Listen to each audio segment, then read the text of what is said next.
Pernah nggak sih kamu bingung? Harus fokus dunia atau akhirat? Kata orang, jangan terlalu duniawi, nanti lupa akhirat. Tapi jangan juga terlalu akhirat, nanti nggak realistis. Lalu, kita sibuk mencari titik tengah seolah keduanya musuh yang harus dipisahkan. Kalau itu yang kita pikir, berarti ada yang perlu kita luruskan. Assalamualaikum warahmatullahi wabarakatuh. Semoga sahabat semua selalu sehat, diberkahi rezekinya, dan dijaga hatinya oleh Allah. Sebelum lanjut, jangan lupa klik like, subscribe, dan nyalakan lonceng notifikasinya, supaya kita bisa terus belajar bareng lewat kisah-kisah yang menguatkan iman kita. Pernah nggak kamu duduk di beranda rumah saat sore, sambil memandangi langit senja, lalu tiba-tiba teringat sebuah nasihat yang sering kamu dengar sejak kecil? Jangan terlalu duniawi, nanti lupa akhirat. Atau sebaliknya, jangan terlalu fokus akhirat, nanti nggak realistis. Kalimat itu terdengar bijak, tapi juga membingungkan. Seolah-olah dunia dan akhirat itu dua lawan yang harus kita waspadai satu sama lain. Dan kita pun sibuk mencari titik tengah, seperti menimbang di neraca satu sisi dunia, satu sisi akhirat, lalu mencoba berdiri pas di tengahnya. Masalahnya, pola pikir ini punya jebakan. Karena kalau kita menempatkan dunia dan akhirat di sisi berseberangan, kita akan mengira bahwa saat salah satunya naik, yang lain pasti turun. Padahal, di dalam pandangan Islam keduanya bukan musuh, tapi seharusnya saling menguatkan. Bayangkan, seorang petani di pedesaan menyiapkan lahan. Ia menanam benih, menyirami setiap pagi, mencabut gulma. Semua pekerjaannya dilakukan di dunia ini. Tapi hasilnya akan ia panen nanti. Bukankah itu seperti hubungan dunia dan akhirat? Dunia hanyalah ladang, dan akhirat adalah musim panen yang sesungguhnya. Kita sering lupa bahwa hidup ini bukanlah soal memisahkan antara mencari rezeki dan mengejar pahala. Justru keduanya bisa berjalan dalam satu langkah yang sama.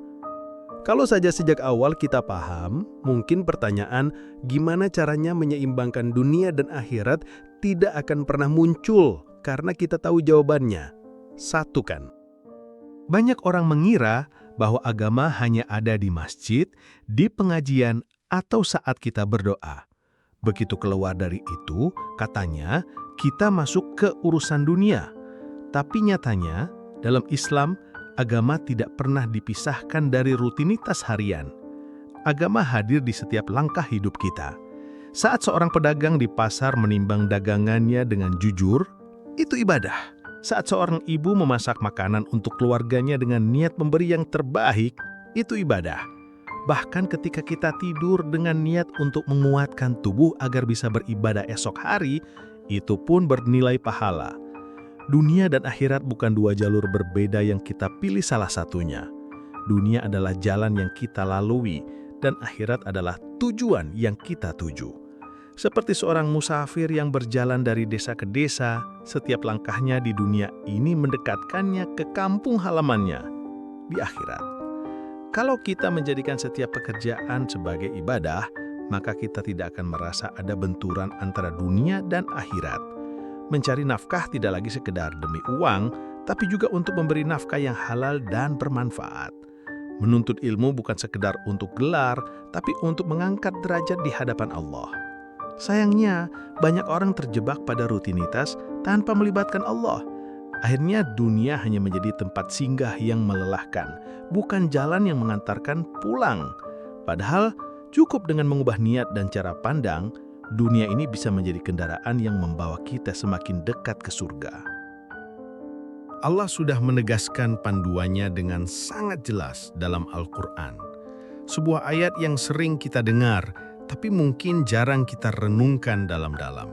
Carilah pada apa yang telah dianugerahkan Allah kepadamu, kebahagiaan negeri akhirat, dan jangan lupakan bagianmu dari dunia. Ayat ini adalah jawaban tegas bagi mereka yang bertanya, haruskah kita memilih antara dunia atau akhirat? Allah tidak pernah menyuruh kita memilih salah satu. Allah justru mengajarkan keseimbangan yang bukan berarti memisahkan, tapi memanfaatkan. Bayangkan seorang nelayan di tepi pantai. Ia menyiapkan perahu, memperbaiki jaring, lalu berlayar mencari ikan. Semua itu adalah pekerjaan dunia. Tapi ketika niatnya adalah memberi nafkah halal, berbagi hasil tangkapan dengan tetangga yang kekurangan, maka langkah kakinya di pasir pantai itu tercatat sebagai ibadah menuju akhirat. Begitu pula seorang pegawai kantoran yang bekerja keras menuntaskan laporan, bukan sekadar untuk gaji, tapi agar bisa membayar zakat, membantu orang tua, dan menyekolahkan anak yatim. Itulah dunia yang dipakai sebagai tiket menuju akhirat. Ayat ini mengajarkan bahwa dunia adalah alat, bukan tujuan. Jika kita jadikan dunia sebagai bekal, setiap detik hidup akan terasa berarti. Tapi kalau dunia kita jadikan tujuan, kita akan kehilangan arah dan akhirnya lelah tanpa hasil yang abadi. Banyak orang berpikir bahwa tugas kita adalah menyeimbangkan antara dunia dan akhirat, seolah-olah keduanya harus diberi porsi yang sama. Tapi kalau kita paham ayat tadi, kita akan tahu, fokusnya bukan menyeimbangkan, fokusnya adalah menyatukan. Menyatukan berarti setiap langkah di dunia sudah mengandung nilai akhirat. Bukan pagi untuk dunia, malam untuk akhirat. Atau Senin sampai Jumat untuk kerja, Sabtu dan Minggu untuk ibadah. Tapi setiap hari, setiap jam, setiap nafas adalah kesempatan untuk berjalan di dunia sambil memupuk bekal akhirat. Seperti seorang guru di desa yang mengajar anak-anak membaca, menulis, dan berhitung. Di mata orang, ia hanya mengajar pelajaran umum. Tapi di sisi Allah, ia sedang membuka pintu ilmu yang akan mengalirkan pahala jariah tanpa henti. Atau seorang pedagang bakso keliling yang tidak pernah curang dalam takaran, selalu menyapa pelanggannya dengan senyum, dan tidak lupa membagikan semangkuk gratis untuk anak yatim di ujung jalan. Itulah contoh dunia yang menyatu dengan akhirat. Masalahnya, banyak dari kita yang membiarkan dunia berjalan sendiri tanpa niat ibadah. Akhirnya, kita lelah mengejar, tapi kosong saat sampai.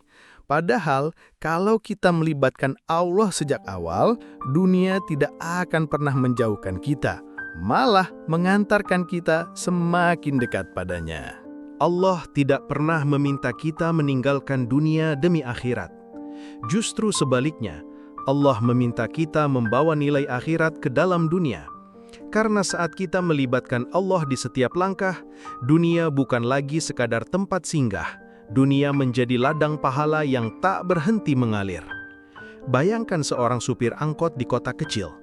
Ia mengemudi dari subuh hingga malam, mengantarkan penumpang dengan sabar, tak pernah memutar musik yang tak bermanfaat, selalu mengucap salam saat penumpang naik atau turun. Setiap roda yang berputar menjadi saksi bahwa pekerjaannya bukan hanya mencari nafkah, tapi juga menebar kebaikan. Atau seorang perawat di rumah sakit desa yang merawat pasien dengan hati, mengucap doa di setiap suntikan dan perban yang ia pasang. Dunia yang ia jalani, meski penuh lelah, menjadi jembatan menuju kebahagiaan akhirat. Inilah hidup yang bernilai. Bukan tentang seberapa banyak harta atau pangkat yang kita kumpulkan, tapi seberapa sering kita melibatkan Allah dalam prosesnya. Sebab di akhir perjalanan nanti, kita tidak hanya ingin berkata, "Aku sudah berusaha di dunia." Kita ingin berkata, "Ya Allah, aku bawa dunia ini sebagai bekal untuk pulang padamu." Sahabatku, jangan lagi memisahkan dunia dan akhirat seolah keduanya musuh. Satukan keduanya dalam satu langkah yang sama. Nikmati dunia ini, syukuri setiap nikmatnya. Tapi jangan lupa, arahkan semuanya untuk bekal kembali kepada Allah. Karena pada akhirnya, dunia hanyalah perjalanan singkat. Akhiratlah tujuan abadi kita. Dan hanya mereka yang membawa dunia dalam bingkai nilai akhirat yang akan sampai di sana dengan senyum penuh kemenangan. Semoga Allah menjaga hati kita agar selalu ingat kepadanya di setiap urusan. Dan semoga setiap lelah kita di dunia menjadi cahaya yang menerangi langkah kita menuju surga. Amin. Wassalamualaikum warahmatullahi wabarakatuh.